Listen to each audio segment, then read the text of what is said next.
3M has released earnings and the market didn't take it very well.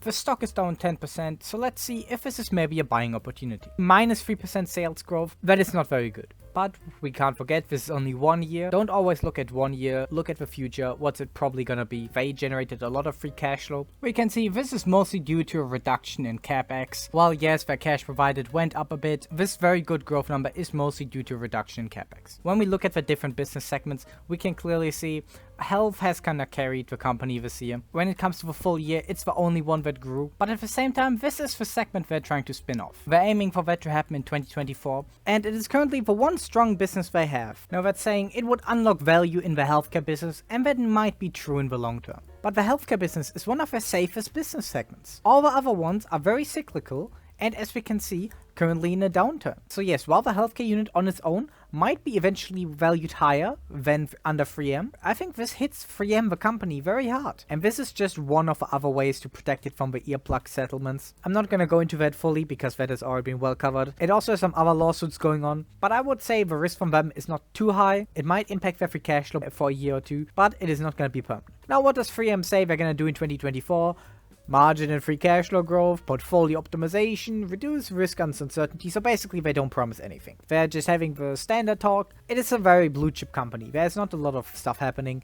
It is just gonna be normal business development. They expect growth to reappear, flat to plus 2%. I don't know if that's gonna happen. Flat, maybe, especially if we look at the past revenue growth. We can see since 2014, 3M has basically not grown by anything. They have grown by $1 billion since then. Of course, they're currently in a down phase, so if you look to maybe 2021, yes, they have grown a bit, but still, inflation adjusted, they have basically not grown. We can see this with revenue growth, ups and downs and ups and downs and ups and downs. Same with their gross profit. In fact, gross profit has been even worse. Since 2014, their gross profit has actually shrunk. Also, by the way, some of these numbers are not completely accurate for the latest quarter yet. They're still updating, and this is not correct. They didn't spend $0 on administrative. At the same time, while they have shrunken, they have done a few big acquisitions. $5 billion in acquisition in 2019, $1 billion in 2017, $3 billion in 2015. Especially if you take the acquisitions out, 3M has not performed well when it comes to revenue. Now, free cash flow is a bit different. Free cash flow was majorly growing until 2021, and that was mostly due to margins. They mostly went into higher margin products, but this growth can't continue forever. They went from a 13% margin to a 21% margin. They would need to expand their margins to around 30%. And that is not gonna happen. Now yes, they have done some share buybacks, but since 2020 they have not been great. In fact, stock repurchases have basically declined. Normally you don't see charts like this very often. Normally it's the other way around. Stock repurchases go up after time and up and up and up.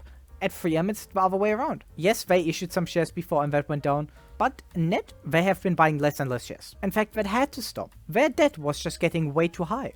We can see it from 2014 until 2020, they increased it from 3 billion to 18 billion. 18 billion is not little change for 3M. And that was mostly due to these aggressive stock buybacks back. They bought back around 5 billion net, while also paying out 2 billion dividends. So 7 billion in free cash flow. No, they only had 4.2 billion. And that basically continued for very, very long, until they dramatically cut the share buybacks after 2019. This also has to do with the acquisition that they did in 2019. We can see how debt exploded around here, and they had to bring that down. Now debt is at a more reasonable level. But I think the management wants to reduce it even further because of the risk that 3M has with all the lawsuits. If they wouldn't have reduced their debt from 2020 until now by 8 billion, that's around 2.5 billion per year that they could have bought back in shares. It would bring it back to 4% in buybacks. But the company is currently increasing its cash stockpile in case there are future lawsuits. The debt to free cash flow ratio is currently sitting at 3, so if you think that 3M will start buying back shares next year or in 2 years maybe, it's probably gonna be reduced way more, so there will be a few years without any buybacks basically. Especially because a lot of the free cash flow gets paid also in dividends. This quarter is wrong, it hasn't been updated yet, but they pay out around 3.3 billion per year in dividend. So if a company makes 5.5 billion in free cash flow, that is most of her free cash flow gone right there. The company doesn't have a lot of free cash flow to go around after the dividends. So immediately in my head, this is not a company I would scream buy, buy, buy. Let's say they recover to around $10 in free cash flow per share. They're gonna grow at around 3%, which is in line with the US economy, which is already kinda an aggressive assumption. Maybe 2% would be more conservative, but there is a chance they could start repurchasing some shares again, so let's keep it at 3. 13 multiple, it is a very risky company in some aspects. Especially when the healthcare business gets spun off, it's not going to bring a lot of revenue growth. it still has lawsuits coming in its way, 60% payout ratio with a little deduction due to taxes, we would come to an intrinsic value of $103 a share, which is above the current value. Now, that is not a big discount. The company has a lot of risks, and it could easily be that the lawsuits might be worse than imagined. So maybe the repurchases will be stopped for a way longer time than expected. Maybe the business is going to continue to perform poorly. So that little discount ratio doesn't make me feel very confident about buying the stock. Well, what if it goes a bit better? If they stop reducing the debt, buy back maybe 2% of the shares each year, growth is at 3%, 60 multiple since a higher growing company. Obviously, all the issues they have with the lawsuits will not just disappear out of nowhere. $137 per share. If this would happen, I would probably buy the stock. I mean, that seems pretty good. Growth continues to be negative. Maybe some tiny buybacks to keep the free cash flow per share from not declining. 11 multiple, which would be very high for a shrinking company. $75 per share.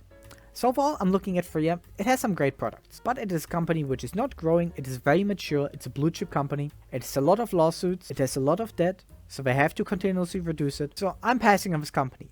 It might be a good deal. Maybe 3M is gonna go back to normal. 2% revenue growth, 2% buybacks, 1% margin improvement, 5%.